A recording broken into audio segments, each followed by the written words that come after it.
గత ప్రభు దినాన మనము కొన్ని సంగతులు ఆలోచన చేసి ఆత్మ సంబంధంగా బలపడడం ఆలోచన చేయడం జరిగింది. ఈ ప్రభు దినాన కూడా కొన్ని సంగతులు మనం ఆలోచన చేసి వాక్య సంబంధమైన జ్ఞానం విషయంలో, ప్రవర్తన విషయంలో మనం ఎదిగేదానికి, క్షేమాభివృద్ధి చెందేదానికి మనం ప్రయాసపడదాం. ఈ దినం మనం ఆలోచన చేసేటటువంటి పాఠ్య భాగం ఏమిటి అని అంటే, యాకోబు గారు రాసినటువంటి పత్రిక 3వ అధ్యాయము 13వ వచనం నుంచి 18 వచనాల వరకు సంగతులు మనం ఆలోచించేద్దాం. 3వ అధ్యాయము 13 నుంచి 18 వచనాల వరకు ఏమి వ్రాయబడి ఉందనంటే, 2 రకముల జ్ఞానముల కోసము అక్కడ తెలియజేయబడింది. 3వ అధ్యాయము సందర్భం ఏమిటి అని అంటే, మనం అనేక విషయాల్లో తప్పిపోతున్నాం. మాటలు ఎలా మాట్లాడాలో, ఎలా మాట్లాడకూడదో, సమయానికి తగిన రీతిలో ఎక్కడ ఏది ఎలా మాట్లాడాలో మనకు తెలియట్లేదు.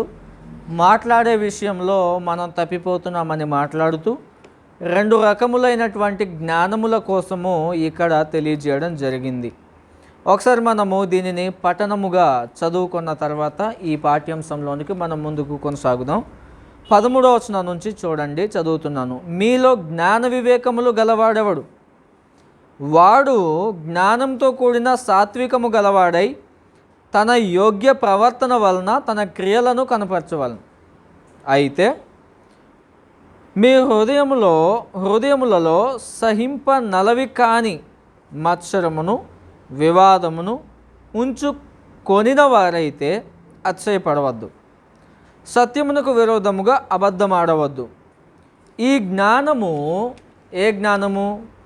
పైనుంచి 13 నుంచి తెలియజేసుకుంటూ వస్తున్నటువంటి ఈ జ్ఞానము పైనుండి దిగి వచ్చినది కాక, భూ సంబంధమైనదియు ప్రకృతి సంబంధమైనదియు దయ్యముల జ్ఞానము వంటిది ఉన్నది. ఏలయనగా మత్సరమును, వివాదమును ఎక్కడ ఉండునో అక్కడ అల్లరియు ప్రతి నీచ కార్యమును ఉండును. 17వ వచనం. అయితే పైనుండి వచ్చు జ్ఞానము మొట్టమొదట పవిత్రమైనది, తరువాత సమాధానకరమైనది, మృదువైనది, సులభముగా లోబడినది, కనికరముతోనూ మంచి ఫలములతోనూ నిండుకొనినది, పక్షపాతమైనను వేషధారణైనను లేనిదియునై ఉన్నది. నీతి ఫలము సమాధానము చేయువారికి సమాధానమందు విత్తబడును అనే విధానము ఈ 13 నుంచి 18 వచనాలు తెలియజేయబడ్డాయి. ఈ 18 వచనాల వరకు వ్రాయబడి ఉన్నటువంటి సంగతుల్లో 13వ వచనం నుంచి 16వ వచనం వరకు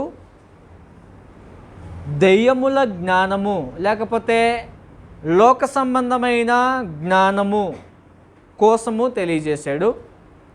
17, 18 వచనములలో దేనికోసం తెలియజేశాడు అని అంటే, దైవికమైన జ్ఞానము కోసం మాట్లాడాడు. అందువల్ల ఈ దినము ఈ పారాగ్రాఫ్లో నుంచి మనం ఆలోచన చేసే పాఠ్యాంశం ఏమిటి అని అంటే, జ్ఞానము.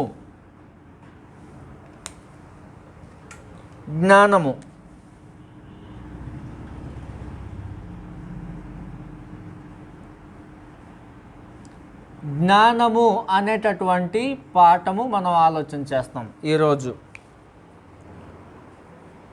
జ్ఞానము అనేటటువంటి పాఠం మనం ఆలోచన చేసినప్పుడు మొట్టమొదటి సంగతి మనం ఇలాగ ఆలోచన చేస్తాం.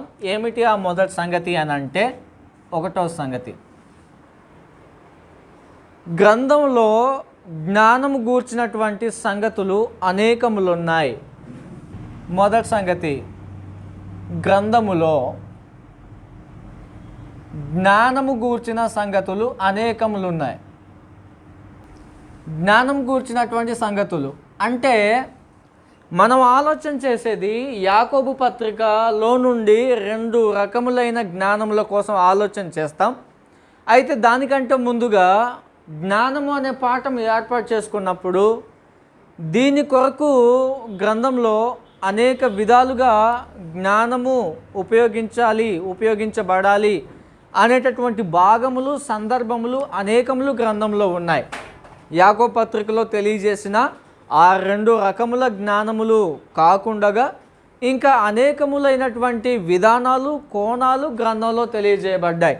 వాటిలో కొన్ని ఎగ్జాంపుల్గా మనం ఆలోచన చేస్తాము. మొదటి సంగతి, భర్త తన భార్యను ప్రేమించే విషయంలో ఎలా కాపురం చేసే విషయంలో ఎలా కాపురం చేయాలని చెప్పాడనంటే జ్ఞానముతో కాపురం చేయాలని చెప్పాడు. అంటే జ్ఞానం అనేది భార్యాభర్తల మధ్య సహితము ఉండాలి. ఆ మార్గంలో వెళ్ళి ఆలోచన చేస్తే అనేకమైన సంగతులు, ఆ పాయింట్ ఆఫ్ వ్యూలో కూడా అనేక సంగతులు మనకు కనిపిస్తాయి. ఏ పాయింట్ రాసుకోగలిగినటువంటి వారు, భర్తగా జ్ఞానముతో కాపురం చేయాలి. పేతురు రాసినటువంటి మొదటి పత్రిక 3వ అధ్యాయము 7వ వచనము. పేతురు రాసినటువంటి మొదటి పత్రిక 3వ అధ్యాయం 7వ వచనంలో, అటువలనే పురుషులారా, జీవమను కృపావరంలో మీ భార్యలు మీతో పాలివారై ఉన్నారని ఎరిగి ఎక్కువ బలహీనమైన ఘటమని భార్యను సన్మానించి మీ ప్రార్థనలకు అభ్యంతరము కలుగకుండునట్లు జ్ఞానము చొప్పున వారితో కాపురం చేయుడి అని చెప్పాడు. ఒక రంగములో కాదు, అనేక రంగాలలో, అనేక భాగాలలో, పరిస్థితులలో అత్యంత ప్రధానముగా ఉపయోగపడవలసిన అవసరత జ్ఞానానికి ఉంది. జ్ఞానం అనేది అన్ని రంగాలలో కూడా చాలా కీలకమైన పాత్రను పోషించబడుతూ ఉంటుంది. భౌతిక సంబంధమైన దాంట్లో జ్ఞానము ఉపయోగిస్తూ ఉంటాం. తెలివితేటలకు సంబంధించి 2 రకాలైన జ్ఞానముల కోసము ప్రాముఖ్యంగా గ్రంథం తెలియజేసింది. ఈ 2 రకాలలో ఒకటి భౌతిక సంబంధమైన జ్ఞానము, 2 ఆత్మ సంబంధమైన జ్ఞానం. భౌతిక సంబంధమైన జ్ఞానములో 2 రకములు ఉంటాయి. ఆ 2 రకములు ఏంటంటే, దెయ్యముల జ్ఞానము ఒకవైపు ఆధారపడి ఉంటుంది, లోక సంబంధంగా తెలివితేటలకి మంచి పనులు చేసేదానికి ఉపయోగించే జ్ఞానము ఇంకొక వైపు ఉంటుంది. ఆత్మ సంబంధమైన జ్ఞానము ఇంకొక వైపు సపరేట్గా ఉంటుంది. అయితే గమనించాల్సిన సంగతి ఏమిటనంటే, లోక సంబంధమైన జ్ఞానము చదువు వల్ల, విద్య వల్ల ఇలాగూ అనేక విధాలుగా మనము పొందుకునవచ్చును. దైవిక సంబంధమైన జ్ఞానము మనము ఎలా పొందుకొనగలమో ఆలోచన చేస్తాం. ఈరోజు ఎలాగ ఉండటం వల్ల ఈ మనుషుడు దైవికమైన జ్ఞానం కలిగిన వాడో, ఎలాగ ఉండకపోవటం వలన ఈ మనుషుడు దైవికమైన జ్ఞానము లేనివాడో అది గమనించగలుగుతాం. మనము చూసి గమనించగలుగుతాం. వ్యక్తి ప్రవర్తించే ప్రవర్తన, విధి విధానాలను బట్టి ఆ మనిషి దైవికమైన జ్ఞానం కలిగిన వాడా, దైవికమైన జ్ఞానం లేనివాడా, దెయ్యాల జ్ఞానం కలిగిన వాడా మనం గమనించగలుగుతాం. ఆ విషయాలకు వచ్చే ముందుగా కొన్ని సంగతులు, జ్ఞానం గూర్చిన సంగతులు గ్రంథంలో చాలా ఉన్నాయి. భర్తగా భార్యతో ఎలా కాపురం చేయాలని అంటే జ్ఞానంతో కాపురం చేయాలి. జ్ఞానం లేకుండా కాపురం చేస్తే ఏ సమయంలో ఎలా తెలియజేయాలో తెలియజేసే విధానం ఉంటుంది. అన్ని సమయాల్లో, అన్ని సందర్భాల్లో ముక్కుసూటిగా విషయాలు తెలియజేస్తే ఇంట్లో సమాధానము, నెమ్మది, భద్రతలు అనేవి ఉండవు. అనుక్షణము గొడవలే ఉంటాయి. జ్ఞానముతో మాట్లాడాలి, జ్ఞానముతో నడుచుకోవాలి, జ్ఞానముతో సమయ సందర్భాలను బట్టి సన్మానించాలి, తన బలహీనతల్ని గౌరవించి ప్రోత్సహించాలి. నువ్వు ఇలాగున్నావు కాబట్టి వెంటనే ముక్కుసూటిగా చెబితే కుండ బద్దలైపోద్ది. చెప్పే విధానాలు ఉంటాయి, మంచి కోసమైనా చెప్పే విధానాలు ఉంటాయి. ఉదాహరణకి చదవడం రాదు అనుకుందాము, పిల్లలకి తల్లిగా ఎలా తెలియజేయాలి? నీకు చదివించడం వేస్టు, నీకు పంపించడం వేస్టు, ఫీజులు వేస్టు, నువ్వు దండగా ఉన్నావు, ఎందుకు పుట్టావు, చెప్పే విధానం ఇలాగ చెబుతుంటారు కొంతమంది ఎగ్జాంపుల్గా. అదే మనము కొద్దిగా ప్రోత్సహించే విధానంలో ఖచ్చితంగా నువ్వు చేయగలవు, నీలో ఆ సామర్థ్యం ఉంది అని ప్రోత్సహిస్తూ మాట్లాడితే వారు ప్రోత్సహించబడి ఇంకా వాళ్ళు ముందుకెళ్ళడానికి ప్రయాసపడతారు. అంటే చెప్పే విధానాలు ఉన్నాయి. దీంట్లో సైతం ఏమవసరము? జ్ఞానం అవసరము. అందువలన భార్య భర్తల మధ్య అనేది ఏమవసరం అని అంటే జ్ఞానం అవసరము అని చెప్పాడు.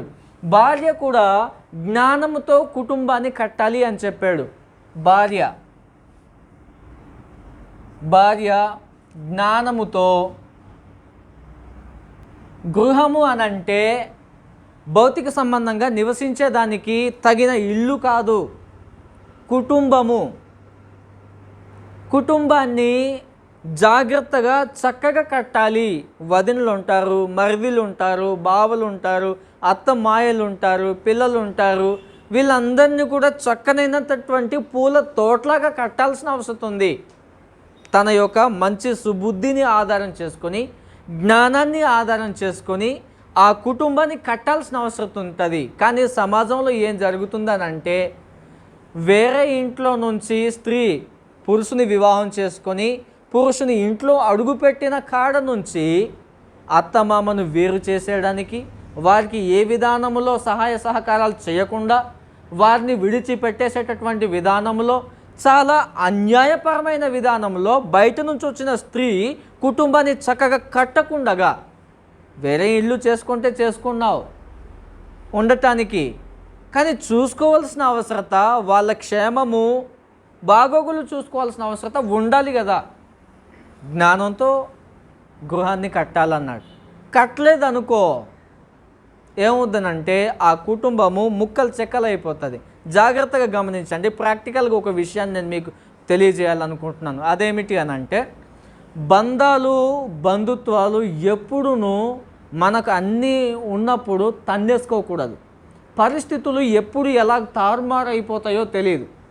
తారుమారు అయిపోయిన తర్వాత వాళ్ళ దగ్గరే మనం ఆధారపడాల్సిన పరిస్థితి ఉంటుంది. బంధువుల దగ్గర, కుటుంబస్తుల దగ్గర ఆధారపడతాం. తెలియని వాళ్ళ దగ్గర మనం ఆధారపడగలుగుతామా? ఆధారపడలేం. అందువలన బంధాలు, బంధుత్వాలు తెంపేసుకోకూడదు. ఎప్పటికైనా నీకు వాళ్ళే చూడాలి. ఎగ్జాంపుల్గా మీకు ఒక విషయం తెలియజేస్తా. ఒక వ్యక్తి ఉన్నాడు. ఆ వ్యక్తి ఇంటికి సంబంధించి ఏ పని కూడా అంటే పనులు చేస్తాడు. ఎక్కువగా సమస్య దేని విషయం వచ్చేదని అంటే గొడ్లు మేపే విషయంలో సమస్య వచ్చేదన్నమాట. గొడ్లు మేపడానికి ఆ మనిషికి కుదరదు, కాస్త బద్ధకం కూడా ఉండొచ్చు. మిగతా రకరకాల పనుల వల్ల మేపడానికి వెళ్ళాడు. అందువలన రెండు కుటుంబాలు, పెద్ద అన్న చిన్న, ఈ రెండు కుటుంబాలు విడివిడిగానే ఉన్నారు. వాళ్ళు మాత్రమే అస్తమానము మేపే పరిస్థితి జరుగుతుంది. ఇలా జరుగుతున్నప్పుడు సహోదరులు ఏమనలేదు. మంట ఎక్కడి నుంచి రేపబడిందని అంటే వదినల దగ్గర నుంచి రేపబడి ఎంత దాకా వచ్చారనంటే నువ్వు పనికిరాని వాడివి, ఏ పని చేయని వాడివి, ఇలాంటి వాడివి, అలాంటి వాడివి, సంబంధము ముక్కలు చేసేసుకున్నారు.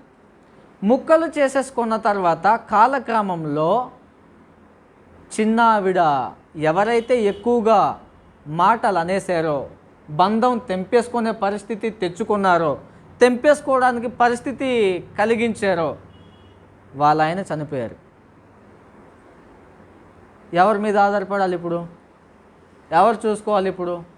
సహోదరులు ఉన్నారా అని అంటే పుట్టినింటికి సంబంధించిన సహోదరులు తాగుబోతోళ్ళు. ఎవరి మీద ఆధారపడాలి?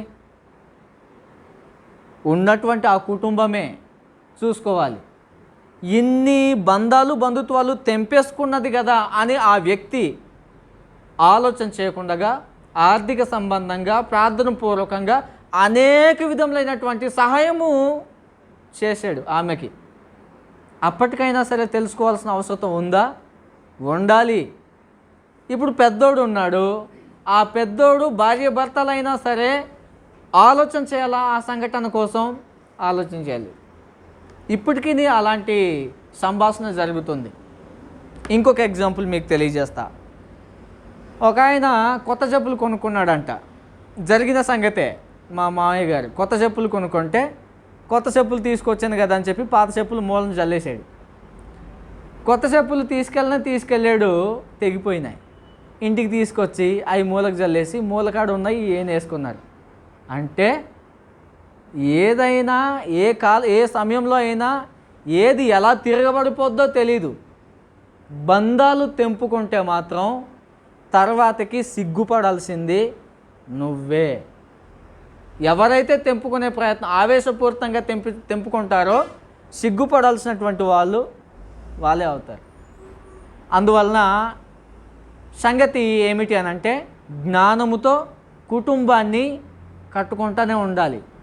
ఏది పట్టించుకోవాలో ఏది పట్టించుకోకూడదో కుటుంబంలో సుబుద్ధి కలిగినటువంటి స్త్రీకి ఉండాల్సిన లక్షణం. ఏది పట్టించుకోకూడదో అది పట్టించుకుంటాము, ఏది పట్టించుకోవాలో అది పట్టించుకోం. అనేకసార్లు కంప్లైంట్స్, మా అత్త ఇట్లాగా, మా మామ ఇట్లాగా, మా ఆయన కూడా అటే సపోర్టు. ఏది పట్టించుకోవాలో ఏది పట్టించుకోకూడదో తెలీదు అనేకసార్లు. ప్రతి చీమ కుట్టిన దానికి వేడివేడిగా మరుగుతున్న నీళ్లు పెట్టివ్వడం, ఆ మంట భర్త మీద చూపించడం అన్నమాట. అందువలన సంగతి ఏమిటనంటే, భర్త అయినా భార్య అయినా సరే వాళ్ళ కుటుంబ సంబంధమైన విషయంలో ఏం ప్రాముఖ్యంగా పాత్ర పోషించబడుతుంది? జ్ఞానము. జ్ఞానం అనేది ప్రాముఖ్యమైన పాత్ర పోషించబడుతుంది. అందువలన భార్యగా గృహమును కట్టే విషయంలో జ్ఞానం కలిగి ఉండాలి అనేటటువంటి విషయం తెలియజేయబడింది. సామెతల గ్రంథం 14:1 సామెతల గ్రంథం 14:1 ఈ మాట తెలియజేయబడింది. జ్ఞానవంతురాలు తన ఇల్లు కట్టును, 3 రాళ్ళు తన చేతులతో తన ఇల్లు ఊడబెరుకును అనే విషయం తెలియజేయబడింది. ఇల్లు అని అంటే భౌతిక సంబంధమైన పెంకు, రేకులు, రాటలు లాగేయడం, ఆ ఇల్లు కోసం మాట్లాడలేదు. ఏ ఇల్లు కోసం మాట్లాడాడంటే కుటుంబం అనేటటువంటి గృహము కోసం మాట్లాడాడు. అందువల్ల జ్ఞానం అనేది కుటుంబంలోనైనా భర్త అయినా భార్య అయినా ప్రాముఖ్యంగా గుర్తించాల్సినటువంటి అవసరత ఉంటున్నది. మరొక సంగతి, సి పాయింట్, సమయం విషయంలో జ్ఞానం ఉండాలి. సమయం విషయంలో జ్ఞానం ఉండాలి. తెలియజేశాడా? ఎఫెసీ పత్రికలో 5:15 దినములు చెడ్డవి గనుక మీరు సమయమును పోనివ్వక అజ్ఞానుల వలె కాక జ్ఞానుల వలె నడుచుకొనండి అని చెప్పాడు. నేను ఇక్కడ ఒక ప్రస్తావన చేయబోతున్నాను. సంఘ సభ్యులు జ్ఞానులా అజ్ఞానులా? నేనంటాను, గ్రంథం తెలియజేసింది సంఘము ద్వారా తన యొక్క నానా విధమైన జ్ఞానము ప్రకటించబడాలి అని చెప్పాడు. సంఘము ద్వారా తన నానా విధమైనటువంటి జ్ఞానము ప్రకటించబడాలని అంటే సంఘ సభ్యులు జ్ఞానం కలిగి ఉండాలా అజ్ఞానంగా ఉండాలా? జ్ఞానం కలిగి ఉండాల్సిన అవసరం ఉంది. ప్రాముఖ్యంగా ఇక్కడ ఏ జ్ఞానం కోసం మాట్లాడాడనంటే సమయం విషయం జ్ఞానం కలిగి ఉండాల్సిన అవసరం ఉంది. ఏ సమయాన్న ఎప్పుడు ఎలాగూ ఏది తలపెట్టవలనో ఏది చేపట్టవలనో అది చేయటం అన్నది జ్ఞానము. కొన్ని ప్లాన్లు మనము చాలా బాగా చేసుకుంటాం. ఈ చదువు తర్వాత ఆ చదువుకి వెళ్తే, ఆ చదువు తర్వాత ఈ మార్గంలో వెళ్తే జాబ్ అనేది ఈజీగా కొట్టొచ్చు. చదువు విషయమైనటువంటి జ్ఞానము చాలా ప్రీ ప్లాన్గా చక్కగా చేసుకుంటాం ఆ మార్గంలో వెళ్ళడానికి. సమయం విషయంలో ఈరోజు ఇది, ఈ సమయంలో ఇది, ఈరోజు ఈ పని చేయాలి. చాలామంది ఆదివారం రోజు బట్టలు ఉతికే పని పెట్టుకుంటూ ఉంటారు. ఆదివారం రోజు ఆరాధనకి వెళ్ళకుండా ఆటో కడగడానికి వెళ్ళాడు ఒక మనిషి. అందువలన సమయం విషయమైనటువంటి జ్ఞానము ఎప్పుడు ఏది చేయాలో, ఆదివారం విషయం మాత్రమే కాకుండా బైబిల్ చదివే విషయంలో కూడా ఏ సమయంలో చదవాలి, ఎప్పుడు ఖాళీ ఉండట్లేదండి అని చెబుతూ ఉంటాం అనేకసార్లు. ఉదయాన్నే లేచిన తర్వాత నువ్వేం చేస్తావు? మామూలుగా అలసిపోయి లేటుగా పడుకొని 8-9కి లేవటం అది వేరే విషయం. ఫ్రీగా ఉన్నటువంటి సమయంలో కూడా త్వరగా పడుకొని ఉదయాన్నే లేచి, 1 గంట ముందుగానే ఉదయాన్నే లేచి గ్రంథాన్ని తీసి చదవడానికి సమయం ఎందుకు ఉండదు? ఉంటుంది. పడుకునే ముందు చదవటానికి ఎందుకు ఉండదు? ఉంటుంది. ఉన్నా కానీ మనం ఏం చెబుతూ ఉంటామనంటే సమయం లేదు అంట. మహారాజు అయినటువంటి దావీదు ఏం చేస్తాడన్నాడు? దినమునకు 7 మార్లు స్తుతించటానికి ఆయన సిద్ధపడతాడు. రాజు మైండ్లో ఉన్నటువంటి ఆలోచనలు, పరిపాలనకు సంబంధించినటువంటి విధి విధానాలు చాలా ఎక్కువ ఉంటాయి, టైట్గా ఉంటాయి. 7 మార్లు స్తుతించడానికి కేటాయించుకున్నాడనంటే ఎలాగ సాధ్యం? దేవుని మీద పెట్టుకునేటటువంటి ఆసక్తి ఆలోచనలు బట్టి అది సాధ్యమవుద్ది. మనసు ఉంటే మార్గం ఉంటుంది. నువ్వు మార్గాలు ఆలోచన చేయకపోతే ఎలాగా? దానియేలు బబులోను రాజ్యంలో చాలా ప్రాముఖ్యమైన ఉద్యోగం కలిగినటువంటి వాడు, అందరికంటే చాలా నెంబర్ 1 ఉద్యోగం కలిగిన వాడు. అతనే దినానికి 3 ప్రార్థన చేయడానికి సిద్ధపడుతున్నాడు అని అంటే, దేవుణ్ణి వేడుకోవడానికి సిద్ధపడుతున్నాడు అని అంటే, ఒకవేళ అలాంటి ఉద్యోగములు మనకు ఉన్నట్లయితే, అందువలన సమయం విషయంలో ఏం అవసరం ఉండాలి అని అంటే జ్ఞానం ఉండాల్సిన అవసరం ఉంది. ఇలాగ మనం ఆలోచన చేసుకుంటూ వెళ్తే అనేక సంగతులు ఉంటాయి. నేను విడిచిపెట్టేస్తున్నా. డి పాయింట్ మనం ఆలోచన చేసి మనం విడిచిపెట్టి మరొక సంగతి కోసం మనం ఆలోచన చేద్దాం. ఇలాగూ అనేక సంగతులు. సంఘము వెలుపల వారి ఎడల కూడా మనం జ్ఞానం కలిగి ఉండాలి. సంఘ సభ్యులు కాని వాళ్ళు ఉంటారు, వాళ్ళతో మనం మాట్లాడేటటువంటి మాట సంభాషణ ఉప్పు వేసినట్టుగా రుచిగలదిగా, ఏ సమయంలో ఏది ఎలాగూ మాట్లాడాలో, వారిని నొప్పించకుండా ఇబ్బంది పెట్టకుండా ఎలాగూ మాట్లాడాలో, ఎలాగూ వారి ఎడల నడుచుకోవాలో, ఎలా ప్రేమను చూపించాలో సంఘము వెలుపల వారి ఎడల జ్ఞానం కలిగి నడుచుకోవాలి అని చెప్పాడు. సంఘము వెలుపల వారి ఎడల, వెలుపల వారి ఎడల ఏముండాలి? జ్ఞానం ఉండాలి అని చెప్పాడు. కొలసి పత్రిక 4వ అధ్యాయం 5వ వచనము. కొలసి 4వ అధ్యాయము 5వ వచనంలో ఈ విషయం తెలియజేశాడు. సమయము పోనీయక సద్వినియోగము చేసుకొనొచ్చు సంఘమునకు వెలుపటి వారి ఎడల జ్ఞానము కలిగి నడుచుకోండి అని చెప్పాడు. సంఘానికి వెలుపల ఉన్నటువంటి సహోదరులు, బంధువులు, స్నేహితులు అనేక మంది ఉంటారు. వాళ్ళ ఎడల జ్ఞానముతో మాట్లాడాల్సిన వస్తుంది. వాళ్ళ కలిసిపోయేటటువంటి మాటలొద్దు.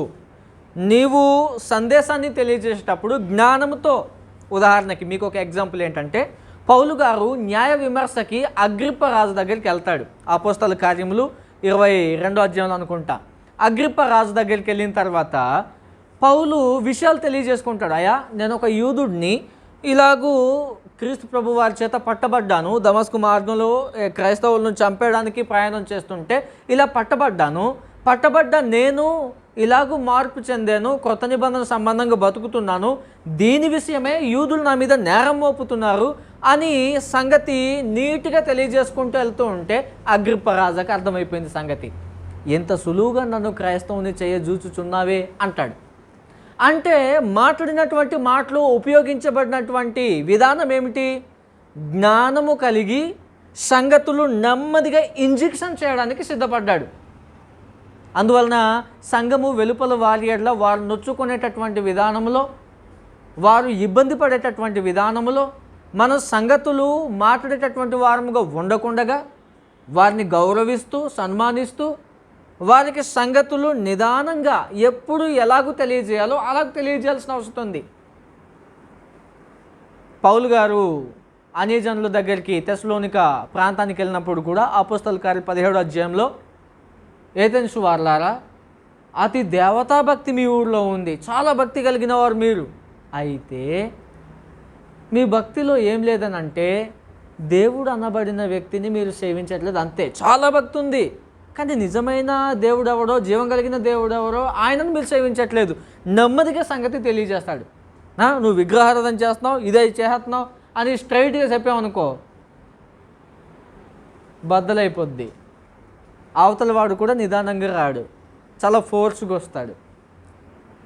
అందువలన జ్ఞానం అనేది సంఘము వెలుపల వారి ఎడల ప్రేమించే విషయంలో, సత్క్రియలు చేసే విషయంలో, సరైన మార్గంలో నడిపించే విషయంలో, తప్పుడు బోధలు ఉన్నటువంటి వారిని సహితము జ్ఞానం అనేది ఉపయోగించాల్సిన అవసరం ఉంది. చివరి పాయింట్గా ఒకటి మనం ఆలోచన చేస్తాం. ఈ పాయింట్, సువార్తలో సహితము జ్ఞానం ఉంది అని చెప్పాడు. లూకా సువార్త, రక్షణ సువార్తలో జ్ఞానం ఉంది. రక్షణ సువార్తలో, లూకా సువార్త 1వ అధ్యాయము 78వ వచనంలో, 79 నుంచి కలిసే ఉన్నాయి, ఒకసారి చదువుతున్నాను, జాగ్రత్తగా గమనించండి.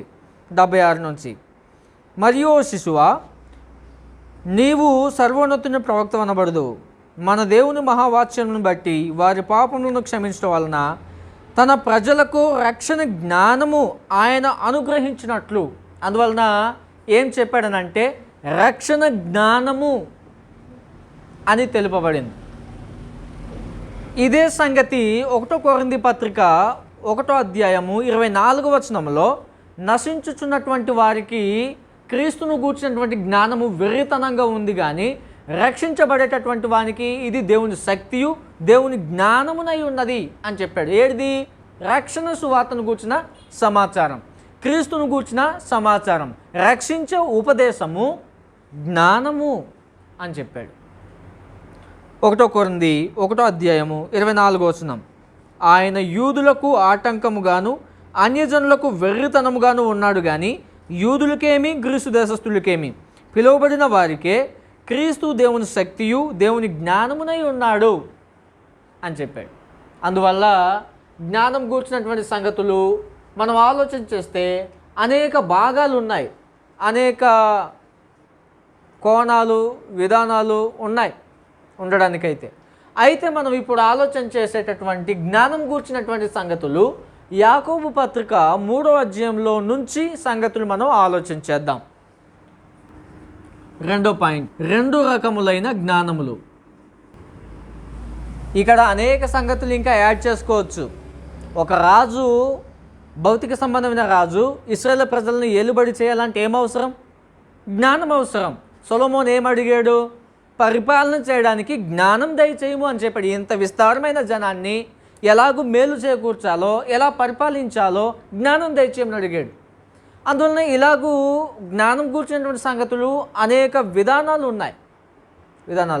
వాటిని అన్నింటిని మనం పక్కన పెట్టి యాకోబు పత్రికలో నుంచియే 2 రకములైనటువంటి జ్ఞానముల కోసం ఇప్పుడు మనం ఆలోచన చేస్తాం. 2 రకములైనటువంటి జ్ఞానములు. 2 రకములైనటువంటి జ్ఞానములలో ఒకటి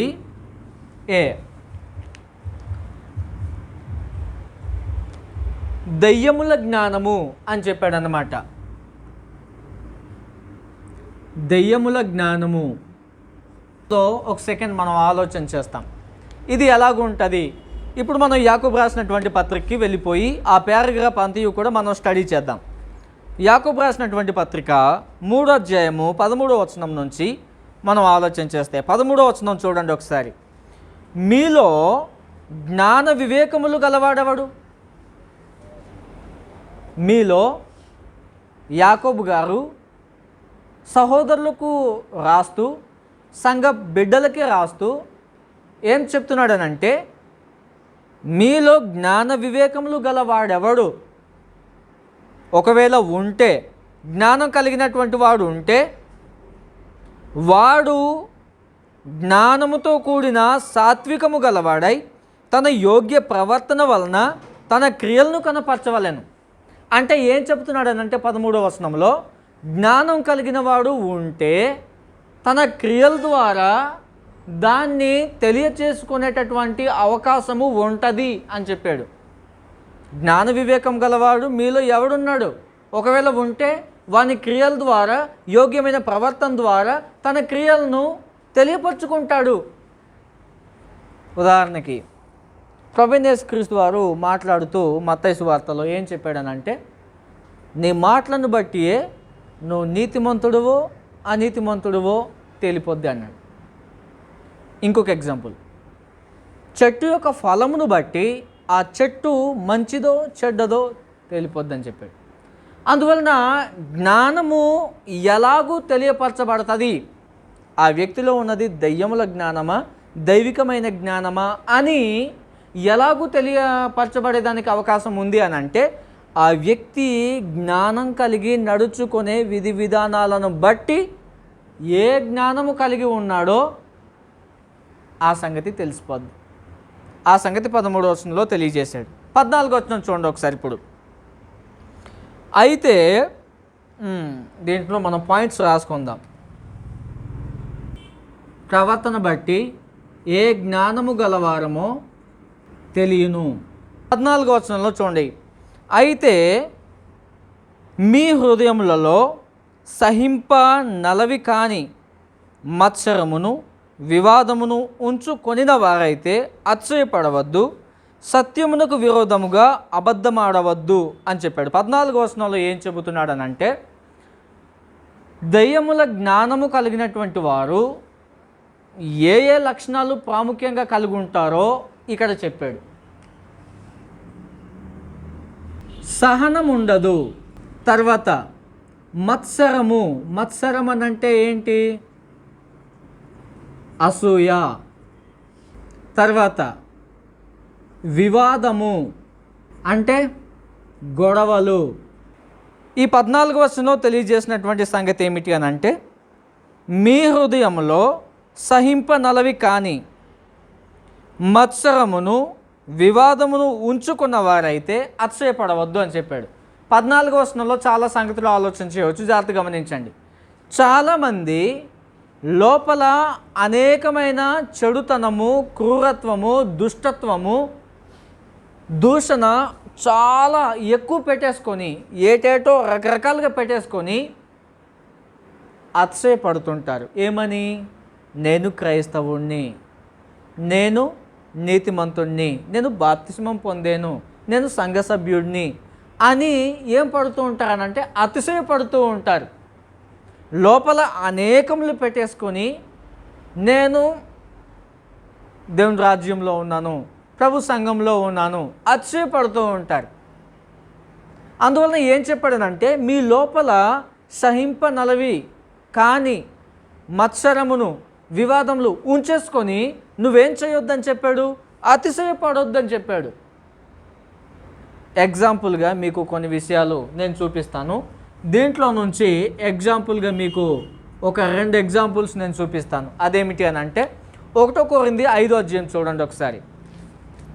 1 కొరింథీ పత్రిక 5వ అధ్యాయంలో ఏం చెప్పాడనంటే, ఒకడేమో తండ్రి భార్యను ఉంచుకున్నాడంట. ఆ సంగతి కోసం మాట్లాడుతూ ఏం చెప్పాడో చూద్దాం. 5వ అధ్యాయం 1-2 వచనాల్లో, మీలో జారత్వం ఉన్నదని వదంతి కలదు. 5వ అధ్యాయం 1 నుంచి, మీలో ఒకడు తన తండ్రి భార్యను ఉంచుకున్నాడట, అట్టి జారత్వము అన్యజనుల్లోనైనను జరగదు. ఎట్లుండియు ఒకడు తండ్రి భార్యను ఉంచుకున్నాడట, ఉంచుకొని కూడా ఇలాగుండి కూడా ఏం చెందుతున్నారు వాళ్ళు? మీరు ఉప్పొంగుచున్నారే అని చెప్పాడు. అంటే ఏం పడుతున్నాడు ఆ మనుషుడు? నా టాలెంట్ చూసావా? చాలా ఆలోచన చేయవచ్చు. ఒకసారి ఆలోచన చేయండి. ఒక మనిషి ఎవ్వరికి దొరకకుండా దొంగతనం చేశాడు అనుకో, ఏమనుకుంటున్నావు నేనంటే అంటారు. ఎవ్వరికి కూడా అనుమానం రాని విధానంలో అబద్ధం ఆడామనుకో, జ్ఞానం అనుకుంటాం దాన్ని. అది ఏ జ్ఞానము? దెయ్యముల జ్ఞానం అది. ఎవరికి అనుమానం రాని విధానంలో అబద్ధం ఆడామనుకో, ఏమనుకున్నావు నేనంటే? నేను అబద్ధం ఆడితే నాగార్జున సాగర్ సిమెంట్తో గోడ కట్టినట్టే, ఎవడు పడగొట్టలేడు, కనిపెట్టలేడు. అందువలన జ్ఞానాన్ని రకరకాలుగా ఉపయోగిస్తూ ఉంటాం. ఉదాహరణకు ఒక భార్య వ్యభిచార కారణంగా ఒక కుటుంబంలో భర్తకు తెలియకుండా కొనసాగిస్తుంది. ఇలాంటి సంఘటనలు సోషల్ మీడియాలో అనేకములు కొనసాగిస్తూ ఉంటే ఏమాత్రం అనుమానం లేకుండా, ఏమనుకుంటున్నావు నేనైతే, తన స్నేహితురాలతో చెప్తుంది, ఏమనుకుంటున్నావు నేనంటే, వాళ్ళ నాన్నకు తెలియకుండా ఒక కూతురు, ఏమనుకుంటున్నావు నేనంటే, అబద్ధం ఆడినప్పుడు, లేకపోతే ఎగ్జామ్స్ అంతా కూడా చూసిరాత రాసేసి ఫస్ట్ మార్కులు వచ్చినాయి అనుకో, ఏమనుకుంటున్నావు నేనంటే. ఎలాగుంటాయి? చేసిందే చూసిరాత, దాంట్లో చూడకుండా రాసినట్లు అతిశయం, ఉప్పొంగడం ఒకటి. అందువలన అలాంటి క్రమానికి చేరి క్రైస్తవునికి తగిన బ్రతుకువే బ్రతకుండగా లోపల అసూయ, క్రోధము, శరీర సంబంధమైన మనసు మాత్రం పెట్టేసుకొని నేను క్రైస్తవుడిని, నేను దేవుని రాజ్యంలో ఉన్నాను అని చెప్పుకోవటం అనేది చెయ్యొద్దు అని చెప్పాడు. లోపల రకరకాలు పెట్టేసుకొని నువ్వు అతిశయపడవద్దు అని చెప్పాడు. సత్యానికి విరోధంగా నువ్వు అబద్ధం ఆడొద్దు. అందువల్ల సంగతి ఏమిటి అని అంటే, ఇంకొక ఎగ్జాంపుల్ చూద్దాం. ఫిలిప్పీ పత్రిక 3వ అధ్యాయం 13వ వచనంలో, 19 వచనాల వరకు మనం చూసినట్లయితే అక్కడ ఒక ఎగ్జాంపుల్ మనకు కనిపిస్తుంది. ఏమిటి అని అంటే, వాక్యానుసారంగా ప్రవర్తన లేదు, వాక్య సంబంధమైనటువంటి బోధన విధి విధానాలు లేవు.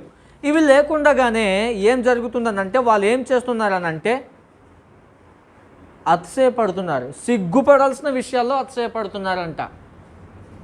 వాస్తవానికి సిగ్గుపడాలి, అతిశయపడుతున్నారు. సిగ్గుపడాల్సిన విషయాల్లో అతిశయపడుతున్నారు. నేనంటే ఏమనుకున్నావు అని ఒక స్త్రీని పాడు చేసి ఎవరికి తెలియని విధానంలో అయిపోయిన తర్వాత నేనంటే ఏమనుకున్నావు, అది సిగ్గుపడాల్సిన విషయం, అతిశయపడుతున్నావేమి అన్నాడు. ఫిలిప్పీ పత్రిక 3వ అధ్యాయంలో 13వ వచనం నుంచి ఒకసారి చూడండి. పౌలు గారు 13వ వచనం కాదు, క్షమించండి, 17వ వచనం నుంచి, సహోదరులారా, మీరు నన్ను పోలి నడుచుకొనుడి, మేము మీకు మాదిరి ఉన్న ప్రకారము నడుచుకున్న వారిని గురిపెట్టి చూడండి. మనకు మాదిరి ఎవరనంటే ప్రభుని యేసు, మనకు మాదిరి ఎవరనంటే భక్తులు, మనకు మాదిరి ఎవరనంటే విశ్వాస వీరులు. ఇలాగూ అనేక మంది ఉన్నారు మనకు మాదిరికరంగా బ్రతకటానికి. నాలాంటి కష్టాలు ఎవ్వరికి రావు, నా పరిస్థితిలో ఉంటే నీకు అర్థమయ్యేది అని అనేకసార్లు చెబుతాం. గ్రంథంలో అలాంటి వాళ్ళు చాలామంది ఉన్నారు.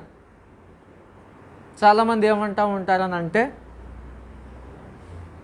భార్య, పిల్లలు, కుటుంబ సమస్యలు, నీకేం తెలుసు నా పరిస్థితి అంటారు. హనోక్కి లేవా? హనోకు 300 సంవత్సరాలు పిల్లలు కంటూనే దేవునితో నడిచాడంట.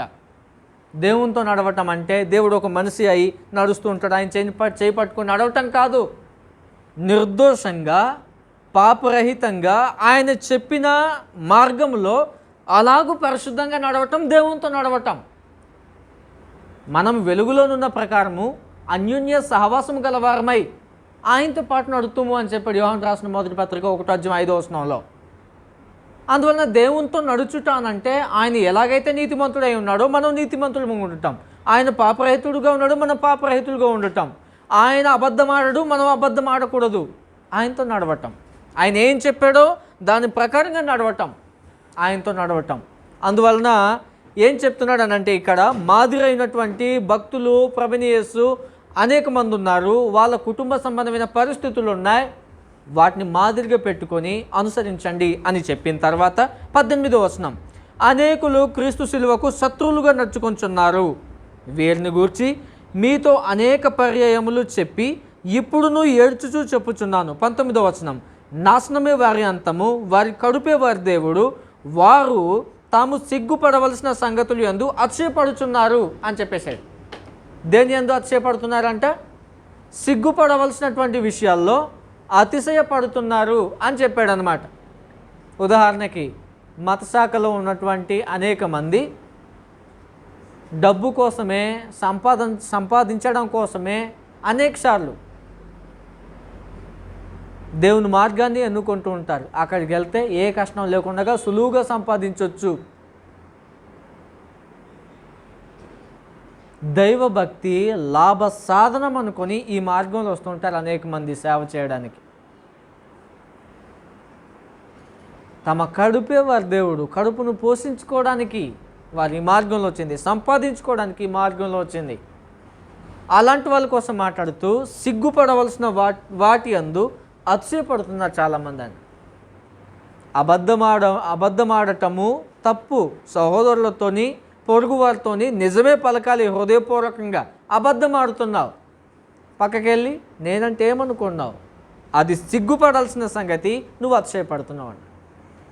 అందువల్ల ఇట్టి జ్ఞానముతో, ఇలాగూ జ్ఞానముతో సమాధానములు చెప్పేటటువంటి సమాధానాలు దయ్యముల జ్ఞానము అనుసరించి ఉంటాయి అని చెప్పాడు. యాకోబు పత్రిక 3వ అధ్యాయంకి వచ్చేద్దాం. ఇలాగూ జ్ఞానముతో నేను సమాధానం చెబుతున్నాను, తెలివితేటలు ఉపయోగించి సమాధానము చెబుతున్నాను అని అనుకుంటాం, కానీ అది దెయ్యముల జ్ఞానాన్ని అనుసరించి ఉండును అన్నాడు. 14వ వచనం, అయితే మీ హృదయములలో సహింపనలవి కానీ మత్సరమును వివాదమును ఉంచుకున్న వారైతే అతిశయపడవద్దు, సత్యమునకు విరుద్ధంగా అబద్ధమాడవద్దు. 15వ వచనం, ఈ జ్ఞానము పైన తెలియజేసుకుంటూ మనం ఆలోచన చేసినటువంటి సంగతులు, ఈ జ్ఞానము పైనుండి వచ్చినది కాక, అంటే దైవికమైన జ్ఞానము కాకుండా పైనుండి దిగి వచ్చినది కాక భూ సంబంధమైనదియు ప్రకృతి సంబంధమైనదియు దయ్యముల జ్ఞానము వంటిదియునై ఉన్నది అని డిక్లేర్ చేశాడు. అందువల్ల సంగతులు ఏమిటనంటే, మూడో సంగతి శరీర సంబంధమైన మనసు ఉంటుంది. ఇలాంటి చెడు లక్షణాలు, వాక్య విరుద్ధమైన శరీర సంబంధమైన లక్షణాలు కలిగి ఉంటే, గల్తీ పత్రికలో తెలియజేసినట్లు కానీ, రోమపత్రిక 8వ అధ్యాయంలో తెలియజేసినట్లు కానీ శరీర సంబంధంగా నడుచుకుంటూ ఉంటే ఆ మనిషి ఆత్మ సంబంధమైన జ్ఞానం కలిగిన వాడు కాదు అనే సంగతి గుర్తుపెట్టుకోవాలి. శరీర సంబంధమైన మనసు కలిగినటువంటి వాడు. ఈ మనుషునికి ఏం లేదని అంటే ఆత్మ సంబంధమైన జ్ఞానము లేదు, ఆత్మీయ జ్ఞానం లేదు. మరేముంది? దెయ్యముల జ్ఞానం ఉంది అని చెప్పాడు. అనేకమైన ఎగ్జాంపుల్స్ మనం ఆలోచన చేయగలుగుతాం ఈ మార్గంలో, ఈ పాయింట్ ఆఫ్ వ్యూలో. అతిశయపడుతుంటాం, ఉప్పొంగుతుంటాం, చేసింది తప్పు, పాపము, చేసిందే కాకుండా నేను తప్పు చేశానే అని పశ్చాత్తాపపడకుండా, బాధపడకుండా, చింతించకుండా, నెక్స్ట్ టైం అలా ఉండకూడదు అని ఆలోచన చేయకుండా ఉప్పొంగుతుంటాం, అతిశయపడుతుంటాం. అలాంటి సమాధానం చెప్పడం కానీ, ఆలోచన చేయడము, ప్రవర్తించటము దైవిక సంబంధమైన జ్ఞానము అనబడదు.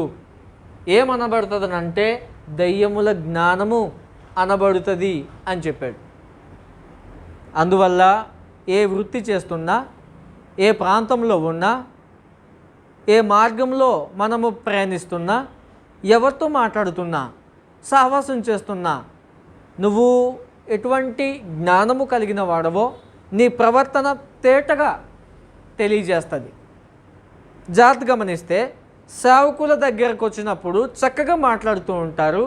సేవకుడు కనిపెట్టలేకపోవచ్చు, ఇలాగా ఉంటున్నాడు, ఇలా ఉండట్లేదని సేవకుడు కనిపెట్టలేకపోవచ్చు. కానీ అనుక్షణము కునుకక నిద్రపోక ప్రతి మానవుల్ని సైతము ఆయన కంటికి మరుగు లేకుండా తేటగా కనబడుతున్నాయి పరలోకమందున దేవుని కంటికి. ఆయన చేతిలో నుంచి మాత్రము తప్పించబడటం అనేది సాధ్యమయ్యే పరిస్థితి కాదు. అందువలన చూస్తున్నాడు అనే సంగతి గుర్తుపెట్టుకొని భయభక్తులుగా బ్రతకాలి. దయ్యముల జ్ఞానము ప్రవర్తన బట్టి తెలుస్తుంది, కలిగి ఉన్న లక్షణాలు బట్టి తెలుస్తుంది, శరీర సంబంధమైన మనసు బట్టి తెలుస్తుంది. ఆత్మ సంబంధమైన జ్ఞానం లేదని, దయ్యముల జ్ఞానం ఉందని. అందువల్ల మనము ఏ జ్ఞానము కలిగినటువంటి వారంగా ఉంటున్నామో అది ఆలోచన చేద్దాం. బి పాయింట్, దేవుని జ్ఞానము, దైవిక జ్ఞానము. దైవిక జ్ఞానము మనకు కావాలి అన్నట్లయితే ఒకటి అడుగుమని చెప్పాడు. నీకు జ్ఞానం కొద్దుగా ఉందా? అది దేవుణ్ణి అడగాలి అని చెప్పాడు. 1వ అధ్యాయము 5వ వచనంలో, యాకోబు పత్రిక 1:5లో జ్ఞానము కొద్దుగా ఉంటే దేవుణ్ణి అడగాలి అని చెప్పాడు. మీలో ఎవరికైనాను జ్ఞానము కొద్దుగా ఉన్న ఎడల అతడు దేవుణ్ణి అడగవలను, అప్పుడు అది అతనికి అనుగ్రహించబడును, ధారాళంగా దయచేయబడుతుంది. తర్వాత పరలోకమందున దేవుడు తన భక్తులైనటువంటి వారికి, ఎవరికి పడితే వాళ్ళకి, ప్రతి ఒక్కరికి కూడా జ్ఞానం ఇచ్చే అవకాశం ఉండదు. జాగ్రత్త గుర్తుపెట్టుకోండి. ఇక్కడ ఒక ఎగ్జాంపుల్ నేను మీకు చెబుతున్నా. అదేమిటి అని అంటే, కరాటీ విద్యలో నేర్పించే ఒక గురువు ఉంటాడనమాట. ప్రతి మార్గంలో కూడా నేర్పించే గురువులు ఉంటారు. కరాటీ విద్యలో సహితము నేర్పించే గురువులు ఉంటారు. ఆ గురువు ఏం ఆలోచన చేస్తుంటాడనంటే, ఎవడైతే నమ్మకస్తుడుగా చక్కగా ఉంటాడో ఆ వ్యక్తికి ప్రతి విషయము మూలాలు లోతైనవి చెప్పే అవకాశం ఉంటుంది. నాకు తెలిసి కరాటీ విద్యలో, మిగతా విద్యల్లో అయితే నాకు తెలియదు, నేను చూడలేదు. మూలాలు నేర్పిస్తాడు, కీ పాయింట్స్, చాలా ప్రాముఖ్యమైనవి, అన్నిటికంటే లోతైనది నేర్పిస్తాడనమాట. నమ్మకస్తుడు కాకపోతే ఎక్కడ పడితే అక్కడ వెళ్ళేసి ఎలా పడితే అలా ప్రదర్శించుకుంటాడు. వాడికి నేర్పించి సమాజాన్ని పాడు చేయడం ఎందుకు? అందువల్ల నిదానంగా ఉండేటటువంటి వాడికి, నమ్మకస్తుడైనటువంటి వానికి నేర్పిస్తాడు. అలాంటి క్రమాన్ని దానియేలు గ్రంథంలో ఒక విషయం తెలియజేశాడు. చూడండి ఒకసారి. తన యొక్క జ్ఞానమును ఎలాంటి వాళ్ళకి పడితే అలాంటి వాళ్ళకి నేర్పించడానికి అవకాశం ఉండదు. అందువలన దేవుని జ్ఞానము మనకు కావాలి అనుకున్నట్లయితే మనం ఎలాగుండాలో ఆలోచన చేయాల్సిన అవసరత ఉన్నది.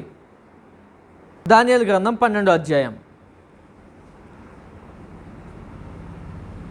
8వ వచనం నుంచి, నేను వింటిని కానీ గ్రహింపకపోతిని, ఏలినవాడా వీటికి అంతమేమని నేను అడుగగా అతడు, ఈ సంగతులు అంత్యకాలము వరకు మరుగుగా ఉండునట్లు ముద్రింపబడినవి కనుక దానియేలు నీవు ఊరుకుండమని చెప్పాను. అనేకులు తమ్మును పరిశుద్ధపరచుకొని ప్రకాశమానులను నిర్మనులను అగుదురు. దుష్టులు దుష్టకార్యములు చేయవారు గనుక ఏ దుష్టుడును ఈ సంగతులు గ్రహింపలేకపోవును కానీ బుద్ధిమంతులు గ్రహించదారు అని చెప్పాడు. తన యొక్క జ్ఞానము విషయమై ఎప్పుడు బయలుపరచాలో ఎవరికి బయలుపరచాలో ఆయన చేతిలో ఉంటుంది. అందువలన దేవుడు తన యొక్క జ్ఞానాన్ని నీకైనా సరే నాకైనా సరే బయలుపరచాలి అనుకున్నా, జ్ఞానాన్ని దయచేయాలనుకున్నా ఎలాగుండాల్సిన అవసరం ఉంది? దుష్టులుగా దుర్మార్గులుగా ఉండకూడదు అని చెప్పాడు. ఉండకూడదు. ఒకవేళ అస్తమానము తొడలు కొట్టి మీసాలు మెలేసేటటువంటి వాడికే సత్యమైన బోధ నేర్పించాడు అనుకో, తన జ్ఞానాన్ని సంపూర్ణంగా దయచేశాడు అనుకో, దుర్వినియోగం చేయబడుతుంది. తాగేసేవాడికి తల్లిదండ్రులు సంపాదించినటువంటి ఆస్తిని సమస్తం తన కళ్ళ ముందు పెట్టారనుకో, సమస్తం దుర్వినియోగం చేస్తాడు. అందువలన సరైన విధానంలో వినియోగించుకునేటటువంటి నమ్మకస్తునికే, సరైనటువంటి వానికే ఏం చేయబడతా ఉంటుందని అంటే తన యొక్క జ్ఞానము దయచేయబడతా ఉంటుంది. ఈ వ్యక్తికి అవసరము నమ్మకస్తులైనటువంటి వారికి. అందువల్ల జ్ఞానము దయచేయబడాలి అని అంటే దేవుని దృష్టికి నమ్మకస్తులుగా ఉండాల్సిన అవసరత ఉన్నది. నమ్మకస్తులుగా ఉండటం అనేది చాలా స్టేజెస్ ఉన్నాయి. నమ్మకస్తులుగా ఉండటం అనేది ఒక సహోదరుడు తల్లిదండ్రులకి నమ్మకస్తుడిగా ఉండాలా, సంఘానికి నమ్మకస్తుడిగా ఉండాలా, సేవకునికి నమ్మకస్తులుగా ఉండాలా, సహవాసానికి నమ్మకస్తులుగా ఉండాలా, దేవుని దృష్టికి నమ్మకస్తుడిగా ఉండాల్సిన అవసరం ఉంది. ఎన్ని స్టేజులు దాటుకుంటూ వెళ్ళాలో నమ్మకస్తుడిగా ఉండటానికి. అందువల్ల దేవుడు తన యొక్క జ్ఞానమును ఎలాంటి వాళ్ళకి దయచేస్తాడని అంటే బుద్ధిమంతులకు అన్నాడు. యాకోబు పత్రికలో 3వ అధ్యాయం దైవికమైన జ్ఞానం కోసం మనం ఆలోచన చేద్దాం. దైవిక సంబంధమైనటువంటి జ్ఞానంలో లక్షణాలు తెలియజేశాడు. 3వ అధ్యాయం 17వ వచనంలో దైవిక సంబంధమైనటువంటి జ్ఞానానికి సంబంధించి లక్షణాలు తెలియజేశాడు. ఎలాంటి లక్షణాలు? ఆ లక్షణాలు కలిగి ఉండటం వలన ఈ మనుషుడు నిజంగా దైవికమైన జ్ఞానం కలిగిన వాడు అని గుర్తించబడతాడు. ఎక్కడున్నా గుర్తించబడతాడు. ఏ స్థలమందున్నా, ఏ ప్రాంతమందున్నా, ఎవరినైనా గుర్తించబడతాడు. ఏమిటి ఆ లక్షణములు? 17వ వచనం, అయితే పైనుండి వచ్చు జ్ఞానము మొట్టమొదట పవిత్రమైనది అని చెప్పాడు. పవిత్రమైనది, దేవుని దగ్గర నుంచి దయచేయబడినటువంటి జ్ఞానము పవిత్రమైనది అని చెప్పాడు. ఆ జ్ఞానం పొందుకున్నటువంటి వాడు ఎలాగుంటాడు? పవిత్రంగానే ఉంటాడు. దైవికమైనటువంటి జ్ఞానం కలిగినటువంటి వాడు ఎట్లాగుంటాడనంటే ఆ జ్ఞానం పొందుకున్నవాడు ఈ లోక సంబంధమైన మాలిన్యం అంటించుకోకుండా తన్ను తాను కాపాడుకుంటాడు. 1వ అధ్యాయం 26వ వచనం చూడండి ఒకసారి. యాకోబు పత్రికలోనే 1వ అధ్యాయము 26వ వచనంలో, ఎవడైనను నోటికి కళ్ళెం పెట్టుకొనక తన హృదయమును మోసపరుచుకొనొచ్చు, భక్తి గలవాడనని అనుకొనిన ఎడల వాని భక్తి వ్యర్థమే అని చెప్పాడు. తర్వాత 27వ వచనం, తండ్రిని దేవుని ఎదుట పవిత్రమును నిష్కలంకమునైన భక్తి ఏదనగా దిక్కులేని పిల్లలను విధవరాండ్రను వారి ఇబ్బందులు పరామర్శించుటయు ఇహలోక మాలిన్యము తనకంటకుండా తన్ను తాను కాపాడుకొనుటయునే అని చెప్పాడు. అందువలన దైవికమైనటువంటి జ్ఞానం కలిగిన వాడు ఎలాగుంటాడనంటే తన్ను తాను పవిత్రంగా ఉంచుకోవడానికి కాపాడుకుంటాడు. ప్రభువైన యేసుక్రీస్తు వారు దైవికమైన జ్ఞానం కలిగిన వాడేనా? జ్ఞానం కలిగిన వాడే. ఎలా కాపాడుకున్నాడనంటే తన్ను తాను పవిత్రంగా కాపాడుకున్నాడు. యోసేపు దైవికమైన జ్ఞానం కలిగిన వాడేనా? జ్ఞానం కలిగిన వాడే. పొతిఫరు భార్య చొక్కొట్టుకొని రమ్ము నాతో ఉండుము అనని బలవంత పెట్టినా కానీ నా దేవునికి విరోధంగా నేను పాపాన్ని మూట కట్టుకోవడం నాకు ఇష్టం లేదని చెప్పేసి పారిపోయాడు. దైవికమైనటువంటి జ్ఞానం కలిగినటువంటి వాడు ఏం చేస్తూ ఉంటాడనంటే, దేవునికి ఇష్టడుగా, ఆయన ఇష్టలకే తన జ్ఞానం దయచేస్తాడు కాబట్టి ఆయనకి ఇష్టలుగా ఉండటానికి తన్ను తాను పవిత్రంగా కాపాడుకుంటాడు. జాగ్రత్తం చేయకుండా, వ్యభిచారం చేయకోకుండా, అబద్ధాలు, అనీతి మార్గంలో ప్రయాణం చేయకోకుండా. అందువల్ల నీతిగా బ్రతకాలి, పవిత్రంగా ఉండాల్సిన అవసరం ఉంది. పవిత్రంగా బ్రతుకుతున్నావనంటే అర్థం ఏంటంటే దైవికమైన జ్ఞానం కలిగిన వాడివి. తర్వాత 3వ అధ్యాయం 17వ వచనంలో ఏం చెప్పాడు? సమాధానకరమైనది అని చెప్పాడు. దైవికమైనటువంటి జ్ఞానం కలిగిన వాడంటే సమాధానాన్ని ప్రేమిస్తాడు, వెంటాడుతాడు, గొడవలు సృష్టించాడు. నువ్వు గొడవలు ఊరక సృష్టిస్తున్నావు అనుకో, దైవికమైన జ్ఞానం కలిగిన వాడవేనా కాదు అని అర్థం చేసుకోవాల్సిన వస్తుంది. పైన చెప్పాడు వివాదాలు రేపుతాడు. దైవికమైన జ్ఞానం లేనివాడు, దయ్యముల జ్ఞానం కలిగిన వాడు ఊరక ఉప్పొంగేవాడు, అసూయించేవాడు, దయ్యముల జ్ఞానం కలిగిన వాడు కనుక ఏం చేస్తూ ఉంటాడని అంటే వివాదాలు, గొడవలు రేపుతూ ఉంటాయి. సమాధానకరంగా మాట్లాడాలి. ఎగ్జాంపుల్, సమాధానకరంగా మాట్లాడాల్సిన వస్తుంది, మృదువుగా మాట్లాడాల్సిన వస్తుంది. పాత నిబంధనలో 1 సమూయేలు గ్రంథం 25వ అధ్యాయంలో నాబాలు, అబిగయిలు అనే 2 భార్యాభర్తలు ఉన్నారు. నాబాలు ఎలా మాట్లాడతాడు? మోటువాడు అని చెప్పబడింది. ఎలా మాట్లాడతాడంటే ఎవరైనప్పటికీ కఠోరంగా ముఖం మీద ఎలా పడితే అలా మాట్లాడతాడు తాగేసి. అందువలన దావీదు సైనికులతోటి వాళ్ళు వచ్చి ఆహారం కోసం వచ్చి అడుగుతూ ఉంటే ఎవరు మీకు ఎందుకు ఇవ్వాలి, అసలు ఎందుకు ఇవ్వాలి? మొండితనంగా మాట్లాడితే తన మీద శిక్ష తెచ్చుకున్నాడు. దావీదు యొక్క సైనికులు మళ్ళీ దావీదు దగ్గరికి వెళ్ళిపోయి, అయ్యా మేము వెళ్ళి అడిగితేనేమో ఇలా మాట్లాడాడు, ఇంత కఠోరంగా మాట్లాడాడు, ఎలా పడితే అలా మాట్లాడేశాడు అని చెప్తే, ఇంత కష్టించి అరణ్యంలో తనకి కాపుదల మనం చేస్తే మన అవసరతలో సహాయం చేయటము తప్పైపోయిందా? ఇంత ఇలా మాట్లాడతాడా అని చెప్పి ఆ మనిషిని చంపేయడానికి, లేపేయడానికి దావీదు యొక్క సైన్యం బయలుదేరితే అబిగయిలు దావీదు వస్తున్నాడు అనే సంగతి విని నాబాలు చేసిన పని తెలుసుకొని వెంటనే ఆహారానికి సంబంధించి మొత్తం సిద్ధపాటు చేసేసుకొని మరి ఆహార పదార్థాలు తీసుకెళ్ళిపోతుంది. అయ్యా, దుష్టుడైనటువంటి నాబాలు మోటుతనం కలిగిన వాడు, మంచివాడు కాదు, దయతో క్షమించు. ఎలా మాట్లాడుతుందని అంటే సమాధానకరంగా మాట్లాడుతుంది. సమాధానకరంగా మాట్లాడడం వలన వచ్చేటటువంటి గొడవ సైతం ఏమవుద్ది? రాదు. అందువలన దైవికమైనటువంటి జ్ఞానము, బుద్ధి కలిగినటువంటి వాడు ఏం చేస్తూ ఉంటాడని అంటే సమాధానాన్నే ప్రేమిస్తాడు తప్ప అలజడిని, గొడవల్ని సృష్టించే పని చేయడు. దీనిని బట్టి దయ్యం జ్ఞానం ఆ వ్యక్తిలో ఉందా, దేవుని జ్ఞానం ఉందా అన్నది తేటపరచబడుతూ ఉంటుంది. సమాధానం కలిగి ఉంటాడు అని చెప్పాడు. కుటుంబంలో సహితము సమస్యలు వస్తాయి. అర్థం చేసుకొని సమాధాన పడాలా. నీకు నీ ప్రతివాదికి సమస్య ఏర్పడింది, సమాధాన పడాలి, అప్పుడు బలర్పించాలి అని చెప్పాడు మత్తయి సువార్త 5వ అధ్యాయంలో. అందువలన ప్రభుబల కార్యక్రమంలో సహితము ఏమైనా సమస్యలు, అపార్థాలు, మనస్పార్థాలు ఉన్నాయి, సమాధాన పడాలి. లేకపోతే ఈ ప్రభుబలలో నువ్వు చెయ్యి పెట్టడమే నీకు శిక్షకు కారణమవుద్ది అని చెప్పాడు. అందువల్ల సమాధాన పడటం అనేది పైనుండి వచ్చేటటువంటి జ్ఞానమే నువ్వు కలిగి ఉంటే దాన్ని ప్రేమిస్తావు, వెంటాడుతావు, దానికోసం ప్రయాసపడతావు. లేకపోతే నీకు నచ్చినట్టుగా ఉంటావు. మత్తయి సామెతల గ్రంథం 15వ అధ్యాయంలో మృదువైన మాట క్రోధంను చల్లార్చును అనుంది. Best example Abigail. క్రోధం చల్లార్చుతుంది. తర్వాత దైవికమైనటువంటి జ్ఞానం యొక్క లక్షణాలు: పవిత్రమైనది, తర్వాత సమాధానకరమైనది, మృదువైనది అని చెప్పాడు.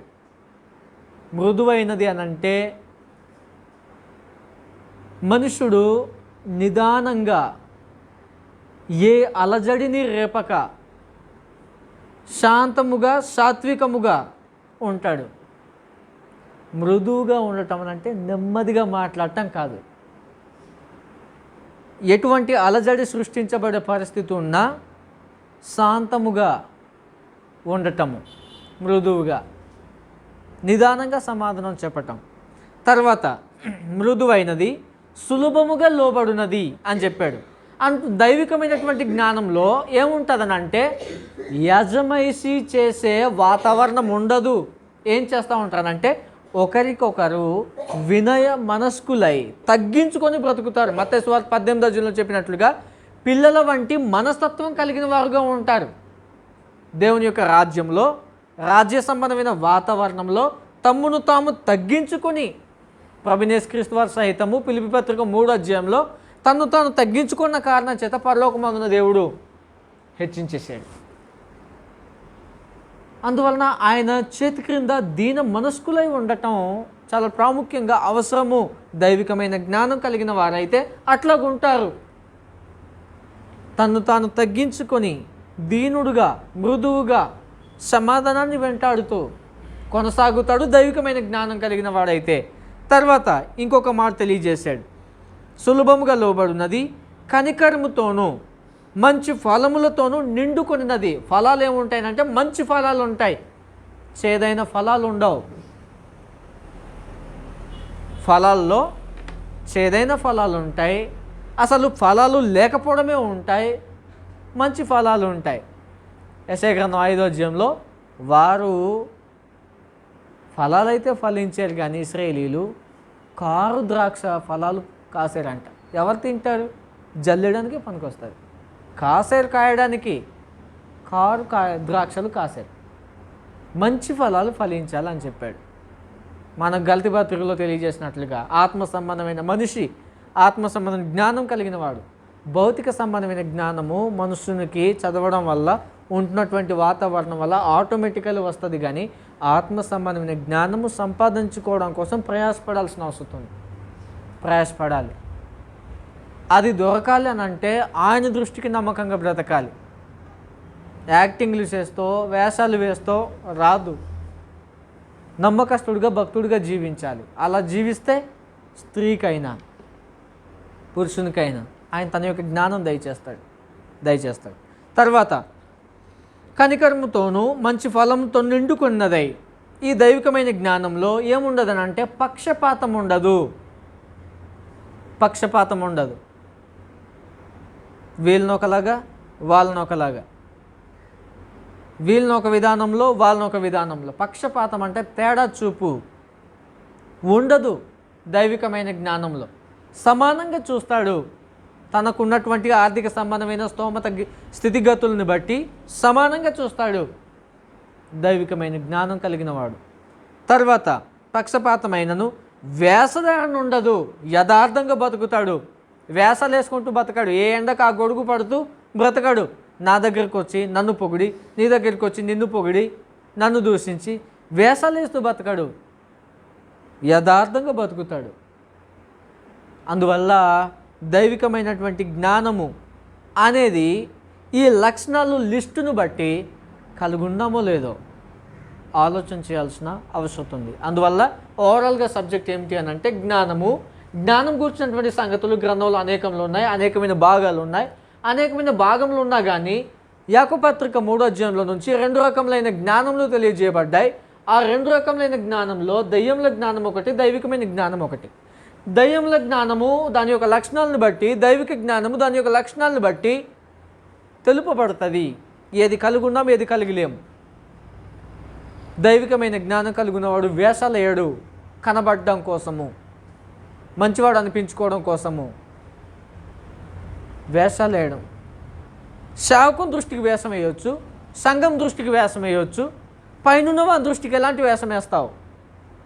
తేటగా కనబడుతుంది. అందువల్ల మన ఆలోచనలు ఎలా పనిచేస్తున్నాయి, మన క్రియలు ఎలా ఉంటున్నాయి, దైవికమైన జ్ఞానం కొరకేనా? దైవికమైన జ్ఞానము మనుషునికి అంత ఈజీగా దొరికేది కాదు. దానికోసము ఎంత నమ్మకత్వం సంపాదించుకోవాలో, దానికి ఎంత త్యాగం అవసరమో, ఎంత ప్రయాస అవసరమో ఆలోచించే ఆయన ఈజీగా దయచేసేది కాదు. అది అడుగుమన్నాడు 1:3లో. మనము అది తప్పించి ఇంకా అనేకంలో అడుగుతాం. అందువల్ల ఎటువంటి జ్ఞానము కలిగి ఉంటున్నామో అది ఆలోచించేసి దైవికమైన జ్ఞానము చాలా ప్రాముఖ్యంగా మనం కలిగి ఉండేదానికి ప్రయాసపడాలని, దానికోసము మనం ఆసక్తి కలిగి ప్రార్థన అయినా ప్రయాస అయినా దేవుని దృష్టికి నమ్మకంగా బ్రతకడమైనా చేయాలని మీకందరికీ హెచ్చరిస్తూ తెలియజేస్తూ నన్ను హెచ్చరించుకుంటూ ఈ మాటలు ముగిస్తున్నాను. శ్రద్ధతో ఓపికతో విన్న మీలో ప్రతి ఒక్కరికి అందరికీ వందనాలండి.